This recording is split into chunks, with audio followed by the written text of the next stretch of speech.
আসসালামু আলাইকুম। BBM solution মনিসার কোচের পক্ষ থেকে সবাইকে জানাই অভিনন্দন ও শুভেচ্ছা। আজকে আলোচনা করব principal of finance and fundamental of ফিনান্সের অত্যন্ত গুরুত্বপূর্ণ একটি অধ্যায় শর্ট টার্ম লোনের কস্ট অফ ব্যাংক লোন নিয়ে, অর্থাৎ ব্যাংক লোনের বিষয় নিয়ে। সাধারণত আমাদের গ্রাম পর্যায়ে বেসরকারি সংস্থা এনজিও প্রতিষ্ঠানগুলো আগে স্বল্পমেয়াদী অর্থায়নের ঋণ দিয়ে থাকতো, অর্থাৎ এক বছরের মধ্যে যে ঋণ সৃষ্টি হয় সেটাকেই স্বল্পমেয়াদী অর্থায়ন বলা হয়। আর এই ঋণগুলো সাধারণত এনজিও দিত, কিন্তু বর্তমানে আর্থিক সংকট এবং চ্যালেঞ্জিং বিশ্বে সকল বাণিজ্যিক ব্যাংক এবং তফসিলভুক্ত ব্যাংকগুলো শর্ট টার্ম ঋণ দিয়ে থাকে, অর্থাৎ স্বল্পমেয়াদী অর্থায়নের ঋণ দিয়ে থাকে। তো এই ঋণের অঙ্কগুলো করার বিভিন্ন দিক থেকে আমরা তিনটা সূত্রে বিভক্ত করে থাকি। কস্ট অফ ব্যাংক লোনের সূত্র আমরা তিনটা ভাগে বিভক্ত করে থাকি। বিভিন্ন বইতে অনেক সূত্র বিভিন্নভাবে উপস্থাপন করা হয়েছে, কিন্তু 1992 সালে জাতীয় বিশ্ববিদ্যালয় প্রতিষ্ঠিত হওয়ার পর থেকে আজ অবধি যত ফাইনাল পরীক্ষাগুলো অনুষ্ঠিত হয়েছে সকল প্রশ্ন যদি বিশ্লেষণ করা যায়, তাহলে আমি যে তিনটি সূত্র আপনাদের সামনে আলোচনা করব, এই তিনটি সূত্রের অঙ্কই এই যাবৎ পর্যন্ত ঘুরে ঘুরে আসছে। তো ফার্স্টে যদি আমরা আলোচনা করি, ফার্স্টে আমরা একটু আলোচনা করব অন্য দিক দিয়ে, অর্থাৎ আমি প্রথম যে সূত্রটা আপনার জন্য লিখব সেটা হচ্ছে ব্যাংক লোনের সাধারণত ইআইআর ব্যবহার করা হয়, ইন্টারেস্ট প্লাস কমিটমেন্ট ফি, নিচে হচ্ছে ইউজড লোন গুণন 100।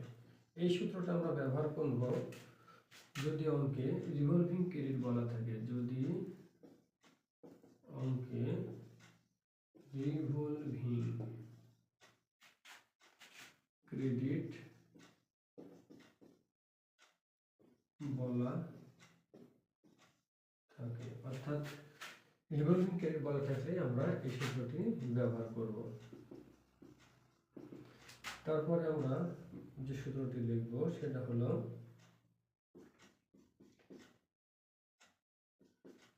ইন্টারেস্ট লোন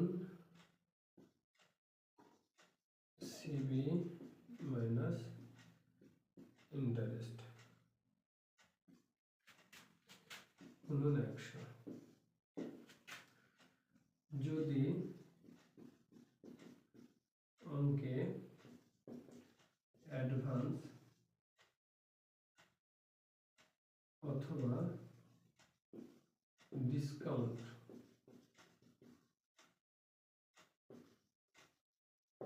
বেসিস বলা থাকে, তাহলে আমরা এই সূত্র দিয়ে অঙ্ক করব। 3 নম্বর হলো EIR interest loan minus CB গুণন 100।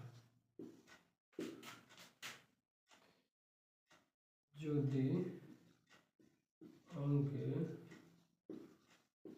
উপরোক্ত কোনো কথা বলা না থাকে, অর্থাৎ আমি তিনটি সূত্র হোয়াইট বোর্ডে লিখছি, ফলো করুন। প্রথম সূত্রটি আমরা ব্যবহার করব যদি অঙ্কের মধ্যে রিভলভিং ক্রেডিট বা ঘূর্ণয়মান ঋণ বোঝায়, তাহলে এই সূত্রটি ব্যবহার করব। দ্বিতীয় সূত্রটি আমরা ব্যবহার করব যদি অঙ্কের মাঝে অ্যাডভান্স অথবা ডিসকাউন্ট বেসিস এ কথা বলা থাকে। আর তৃতীয় সূত্রটি আমরা ব্যবহার করব যদি অঙ্কে উপরোক্ত কোনো কথা বলা না থাকে। উপরোক্ত কোনো কথা বলতে revolving credit, advance, discount basis, অর্থাৎ এই তিনটা কথার কোনোটি যদি উল্লেখ না থাকে, তাহলে আমরা কেবলমাত্র এই তৃতীয় সূত্রটি ব্যবহার করব। আশা করি ব্যাংক লোনের এই তিনটা সূত্রের আদলেই আপনাদের অঙ্ক পরীক্ষাতে আসবে, আর এই তিনটা সূত্র ভালোভাবে আয়ত্ত করলেই আপনারা অঙ্ক 100% ব্যাংক লোনের অঙ্ক পারবেন এবং কমন পাবেন। তো আশা করি সূত্রটা আপনারা বুঝতে পারছেন। আমরা একটি অঙ্ক করে আপনাদের সূত্র সম্পর্কে ধারণা দেওয়ার চেষ্টা করব।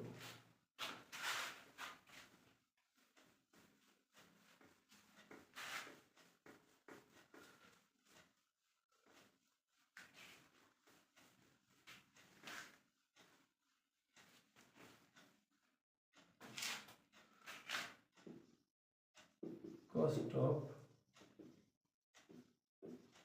bank loan.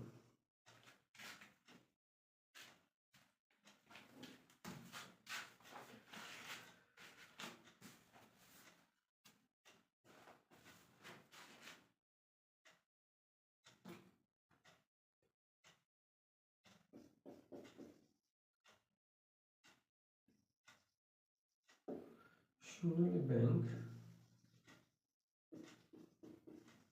will lend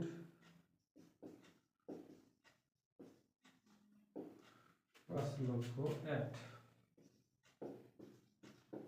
10% annual rate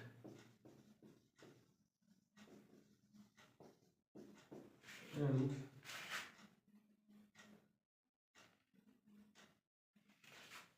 annual rate with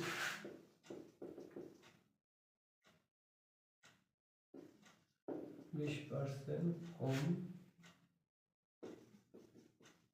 in setting balance requirement.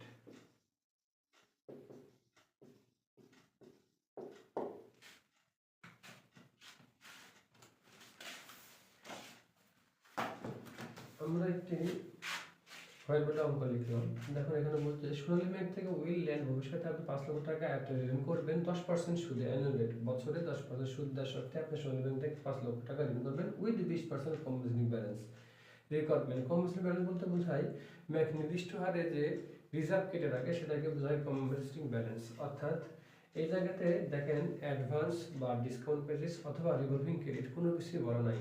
তাহলে আমরা ইতিপূর্বে যে 3টা সূত্র দেখালাম তাহলে কোন সূত্রটা হওয়ার কথা? যদি আপনি সূত্র 3টি খাতা লিখে রাখেন তাহলে এখন আপনি অনায়াসে বলতে পারবেন যে এখন আমাদের তৃতীয় সূত্রটি ব্যবহার হবে। তার কারণ এখানে রিভলভিং ক্রেডিট এবং ডিসকাউন্ট বেসিস এবং অ্যাডভান্স কোনো কথাই উল্লেখ নেই। তাহলে এই জায়গাতে আমাদের অনায়াসে সূত্র হবে হচ্ছে এইটা, ইন্টারেস্ট লোন মাইনাস সিবি গুণন 100। তাহলে যদি আমরা এখানে হেয়ার করি তাহলে কি দাঁড়ায় আমাদের লোন কত টাকা? 5 লক্ষ টাকা। তাহলে যদি আমরা ইন্টারেস্ট কাটি তাহলে 5 লক্ষ টাকার উপরে কত পার্সেন্ট ইন্টারেস্ট? 10%। তাহলে কত হাজার হবে? 50,000। সিবি কম্পেনসেটিং ব্যালেন্স, এটা আমাদের হাত দেওয়া আছে কত? 20%। তাহলে কত হলো? 5 × 10 অর্থাৎ 1 লক্ষ টাকা। তাহলে এখন আমরা কি করতে পারি? এই যে ইয়ার আমাদের ব্যাংক লোনের সূত্রে সাধারণত এপিআর হয় না, তবে অন্যান্য বইতে এপিআর এর সূত্রও দেখানো আছে, তবে এই ইয়ার সূত্রে সাধারণত ব্যবহার হয়। তাহলে যখন আমরা সূত্রের মান বসাই তাহলে কি দাঁড়ালো? 50,000 টাকা ডিভাইডেড 5 লাখ মাইনাস 1 লাখ গুণন 100। তাহলে কি দাঁড়ালো? 50,000 ভাগ 4 লক্ষ গুণন 100। তাহলে উত্তর কত হবে? উত্তর হবে এটাকে ভাগ দিলে যেটা বাড়াবে সেটা হচ্ছে আমাদের উত্তর। উত্তর হবে 12.50%। তাহলে উত্তর হবে হচ্ছে 12.50%। আশা করি ব্যাংক লোনের এই অত্যন্ত সহজ সূত্রটি আপনারা বুঝতে পারছেন এবং অঙ্কটি বুঝতে পারছেন। পরীক্ষা আসলে অবশ্যই 100% পাবেন এবং বই খুলে আপনারা যে কোনো ধরনের এই ব্যাংক লোনের অঙ্কগুলো দেখলেই বুঝতে পারবেন এবং ইনশাল্লাহ করতে পারবেন। তো আজকে পর্যন্তই, আমরা আগামী ক্লাসে বাকি দুটো সূত্র নিয়ে আলোচনা করবো। সে পর্যন্ত সবাই ভালো থাকুন এবং বিবিএনএমবি সলিউশন অনুসারে পেজের সাথে থাকুন। আর আমাদের ক্লাসগুলো নিয়মিত দ্রুত পেতে বিবিএনবি 24 ইউটিউব চ্যানেল সাবস্ক্রাইব করে আমাদের সাথে থাকুন। আজকে পর্যন্ত সবাই ভালো থাকুন। আল্লাহ হাফেজ। আসসালামু আলাইকুম।